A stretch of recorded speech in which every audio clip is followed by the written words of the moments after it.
Hello దోస్తులు, past వీడియోలో చెప్పాను కదా, ఎవరో ఏదో తప్పు చేస్తున్నారు అనట్లేదు. నేను అందరినీ కూడా అనట్లేదు. చేసే వాళ్ళకి అర్థమైతే చాలు. ఎందుకంటే ఏం చేస్తున్నామనేది మీకు మాత్రమే తెలుసు. మీ జనరేషను ఇలా ఉంది అని నేను అంటున్నాను అంటే అవి నేను ఎక్స్పీరియన్స్ చేశాను. చాలామంది పేరెంట్స్, చాలామంది ఫ్రెండ్స్, వాళ్ళు వీళ్ళు చాలామంది చెప్తున్నారు, మా పిల్లలు ఇలా చేస్తున్నారు, ఏం చేయాలో అర్థం కావట్లేదు, ఎలా భయం పెట్టాలో అర్థం కావట్లేదు అని. కానీ మాకంటే ఎక్కువ తెలివితేటలు మీ జనరేషన్కే ఉన్నాయి.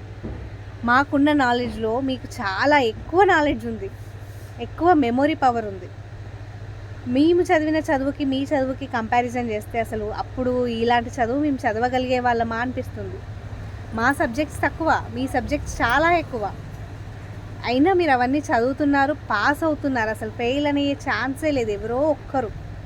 అంత నాలెడ్జ్ ఉన్న మీరు మీ లైఫ్ని ఎంత బాగా చూసుకోవాలి, ఎంత బాగా చేసుకోవాలి, చిన్న చిన్న అట్రాక్షన్స్కి, చిన్న చిన్న ఈ మూవీస్ చూసో ఇంకేవైనా చూసో అట్రాక్ట్ అయ్యి అలా చేయడం అనేది రాంగ్. అది ఒక్కసారి మీరు ఆలోచించుకోండి, ఏం చేస్తున్నాము ఏంటి అని. కొన్ని మూవీస్ స్కూలింగ్లోనే లవ్ స్టోరీస్ పెట్టేసరికి అది నిజంగా అసలు బాధాకరం అండి. పిల్లలు చూస్తున్నారు, వాళ్ళు చూసి అట్రాక్ట్ అయ్యి అలా ఉండాలేమో, ఉంటున్నారేమో అని కూడా భయం వేస్తుంది. ప్లీజ్ అండి, ఫిల్మ్ ఇండస్ట్రీకైనా ఎవరికైనా చెప్తున్నాను, చేతులెత్తి మొక్కుతున్నాను నేను.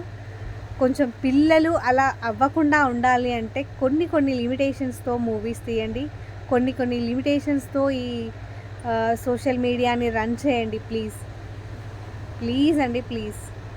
చాలా అంటే చాలా బాధేస్తుంది ఒక్కొక్కరిని చూస్తుంటే.